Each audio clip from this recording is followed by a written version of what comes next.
What's up, everybody? Hope y'all are doing well, enjoying your Friday, getting ready for the weekend. I know I am. We're about to head up to Lake Hartwell and do some duck hunting this weekend, so I'm getting pumped for that. But I wanted to make a short video about how to vet a contractor and it's just some things to look out for. I've been taken advantage of by contractors. It's easy to have happen, and I'm in the business doing this full time. So if you don't have the industry knowledge and you're somebody, just general public looking to do some work on their house, it is extremely easy to overpay and get taken advantage of. So in hopes, this video maybe provides a little bit of knowledge that can help you out.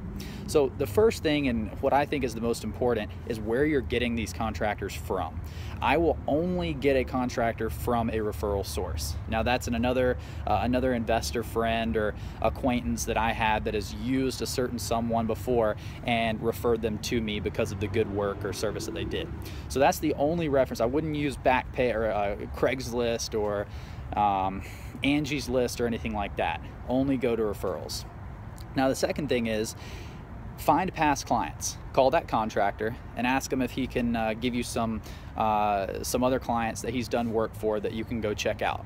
Now know that when you ask for those, he's only going to give you the people who are going to give the best review. He's not going to give you a phone number to somebody who he did a bad job for and is going to complain, obviously. So just know that before you get into that.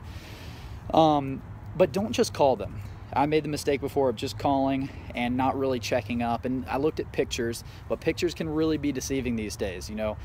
People that do the editing and all that stuff for our rehab properties, man, I mean, they can take the outlets out of the walls to where you don't even see them. Everything blends together, and so it's real easy to miss that fine detail that your buyer, or in your case you living in the home, you're going to notice that.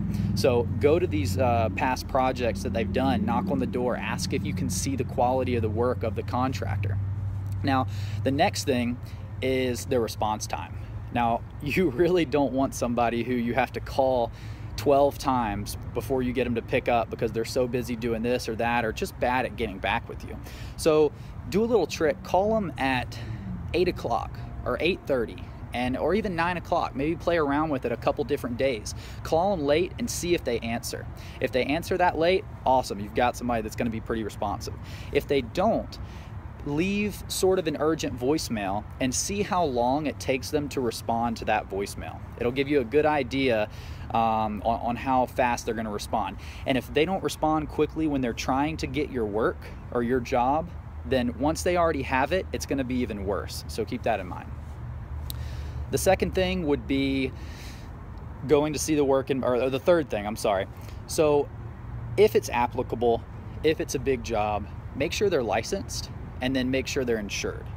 But go a step further and see it in person. Go to their house, have them send it to you in an email. Don't take their word for it.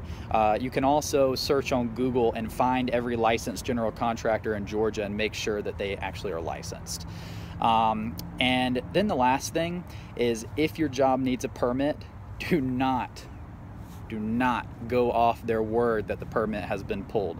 I made a rookie mistake by doing so, and it cost us thousands of dollars on the back end. So if a permit needs to be pulled, do not start work, whether you're an investor and you're trying to jump on a project as quickly as you can, or if it's a home renovation and when you sell it, maybe you're trying to increase the value of your home before you sell it. Make sure the permit gets put in before the work starts. Otherwise, when you go to sell that house and inspections happen, it's going to be hell. So those are just a few quick things I wanted to share with everybody. Hopefully it'll help you out. But other than that, enjoy your weekend. We'll see you later.